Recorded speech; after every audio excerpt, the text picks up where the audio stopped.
Singkat cerita, kakek ini rupanya memang bukan orang sembarangan. Beliau juga menjelaskan kalau Dodit adalah anak istimewa, seseorang yang berlaku persis seperti dirinya berpuluh-puluh tahun silam, dan mungkin saja memang garis takdir membawa mereka bertemu, alias berjodoh.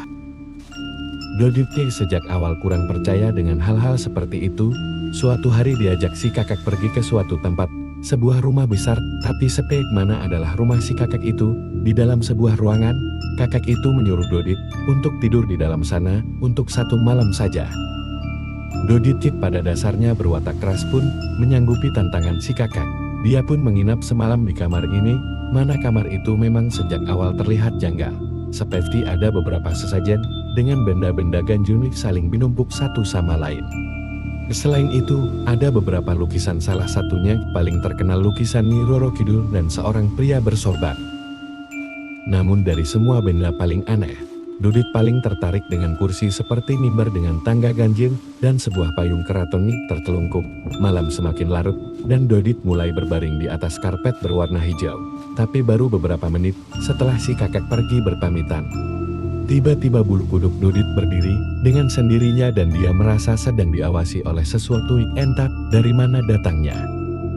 Dodit pada dasarnya bukan orang penakut, kemudian duduk dan melihat ke sana kemari memastikan bahwa dia seorang diri di dalam kamar ini. Saat itulah di tengah kegelapan remang-remang Dodit menemukan sesuatu terasa ganjil, yaitu lukisan Nyai Roro Kidul. Dodit lihat sedang menyeringai ke arahnya. Tidak hanya itu saja, Dodit juga merasa aneh dengan lukisan pria bersorban mana. Wajah pria itu seperti sedang melotot ke arahnya, padahal jelas-jelas tadi pria bersorban itu dalam posisi menatang ke depan dengan ekspresi datar, tidak mau dipusingkan dengan hal itu. Dodit kemudian memilih untuk tidur dan melupakan semua ini. Ia kembali berbaring dan mengabaikan perasaan was-was saat ini sedang dia rasakan. Sekujur tubuhnya sebenarnya masih merinding. Jika orang pikir dengan cara mengabaikan, maka gangguan tidak akan datang. Rasa-rasanya salah besar. Karena tak lama kemudian Dodit mencium bau melantai sangat kuat, membuat dirinya terbangun seketika, karena diikuti suara menangis, benar-benar lain. Suaranya benar-benar aneh, suara menangis, tapi tertahan di tenggorokan. Menyerupai suara dari perpaduan wanita tua, meringkih diikuti suara kuda. Intinya saat itu, pertama kalinya Dodit merasakan, jika sekujur tubuhnya terasa sangat berat, seperti tempat ini ramai oleh sesuatu yang tidak bisa dia lihat. Berkali-kali juga Dodit memegang bagian tengkuknya luar biasa kencang, sementara aroma melati masih tercium kuat dengan suara masih terdengar jelas di telinganya. Saat itu, lah baru dari sudut matanya Dodit menemukan objek seorang wanita berambut panjang membelakanginya. Dodit menoleh melihat objek sulit, mana benar-benar seperti seorang wanita.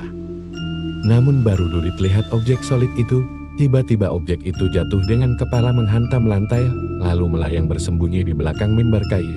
Sambil meninggalkan suara cekikikan luar biasa keras itu, lah kali pertama Dodit merasakan takut. Sekarang dia bingung menjelaskan apa yang baru saja dia lihat. Bagaimana tubuh manusia bisa jatuh, lalu menjadi seperti kain putih, dengan kepala masih utuh, dan melayang di atas lantai kemudian bersembunyi di belakang mimbar kayu. Ditambah suara cekikikan itu seperti sedang menertawakannya, membuat badan Dodit benar-benar merinding. Dia pun segera berlari menuju ke pintu. Niat hatinya pergi dan keluar dari ruangan itu, tapi sayang 1000 sayang pintu dalam kondisi dikunci dari luar. Diiringi suara tertawa cekikikan, Dodit menggedor-gedor pintu sambil sesekali memanggil kakak membawanya ke tempat ini. Tapi sial betul tidak ada satupun orang mau membukakannya. Dodit terus-menerus menggedor sampai terdengar suara berat menghentaknya. Di suara berat itu benar-benar mengejutkan Dodit dan membuatnya seketika menoleh. Saat itulah, di kursi mimbar kayu, di samping payung keraton tertelungkup duduk sosok hitam besar dengan bentuk wajah seperti binatang. Jelas saat melihat wajahnya sekujur tubuhnya lemas dan jatuh. Begitulah akhir malam itu, karena pagi harinya dia dibangunkan oleh si kakek menepuk pipinya. Dodit membuka mata seketika meracau sambil menunjuk-nunjuk mimbar, "Genderuwo, genderuwo," katanya, tapi si kakek tak menanggapi kata-kata Dodit. Si kakek hanya bertanya santai, "Sopo asing ngetok?" Siapa saja yang menampakkan wujudnya. Dodit tidak bisa menjawab. dia sudah keburu jatuh pingsan saat melihat bentuk binatang hitam mengerikan itu. Tak lama si kakek kemudian melihat ke arah Mimbah. Di sana, payung keraton sebelumnya tertelungkup kini mengembang lebar. Payung 3 tingkat itu terbuka. Si kakek lalu benjar kepada Dodit, kalau ternyata mereka memang berjodoh. Dodit benar-benar mengingatkan dirinya dengan dia saat masih muda, karena payung keraton terpasang di samping mimbar terbuka sampai 3 tingkat. Itu artinya Dodit sama istimewanya dengan dia. Untuk sekadar pengetahuan, payung keraton 1 tingkat diperuntukkan untuk prajurit, 2 tingkat untuk panglima perang, dan tingkat ketiga untuk para rojo raja, dan Dodit ada di tingkat ketiga. Jika dia mau dibimbing Dodit, bisa menjadi orang berguna bagi orang lain. Besok lepas maghrib saya lanjutkan ya, sudah mulai lir-lir ini. Waktu itu, Dodit sebenarnya masih mengelak, dia kira hal-hal mistis tidak diperuntukkan bagi dirinya. Namun si kakek kemudian memperkenalkan dirinya dengan nama Mbah Purwo, masih berusaha membujuk Dodit. Ia bilang, kalau tidak semua orang terlahir seperti mereka. Dodit pun pada akhirnya menyerah dengan bujukan Mbah Purwo. Ia pun mau belajar dan menuntut ilmu kepada beliau. Hal pertama yang Mbah Purwo lakukan adalah mengajak Dodit pergi ke sebuah segara laut. Saat itu Dodit tidak tahu alasan kenapa Mbah Purwo mengajaknya ke sana. Pukul tengah malam, setelah mereka semacam wisensip atau bersemedi alam, Dodit diajak masuk ke salah satu gua. Di sanalah rupanya Dodit diuji sekali lagi. Mbah Purwo bertanya kepada Dodit apa dia lihat di dalam air laut ada di bawah kaki mereka. Dengan setengah tidak percaya, Dodit mengaku kalau di bawah sana banyak sekali cahaya menyala-nyala. Di situ Mbah Purwo kemudian memberitahu, gak banyak. Kek bisa pada titik melihat cahaya itu rupanya berisikan benda-benda spiritual. Situ Mbah Purwo semakin yakin. Ia mau mengangkat Dodit menjadi muridnya. Hal kedua, dia minta kepada Dodit adalah puasa mutih selama 40 hari. Satu hal nanti akan sangat merubah kehidupan Dodit ke depannya. Puasa mutih sebenarnya bukan hal baru apalagi bagi orang Jawa. Cuma bedanya puasa dijalani Dodit ini sedikit lain, seperti dia tidak boleh tidur di bawah pukul 12 malam. Selain itu ia banyak mengamalkan satu kebaikan ke kebaikan lain. Mbah Purwo sendiri mengaku kalau beliau mengajarkan ilmu putih, karena dalam ajaran kejauhan ilmu putih juga lahir dari ilmu hitam, dan berarti asam manis kehidupan sudah pernah beliau lahap. Bedanya Dodit langsung dibawa masuk ke ilmu putih ini.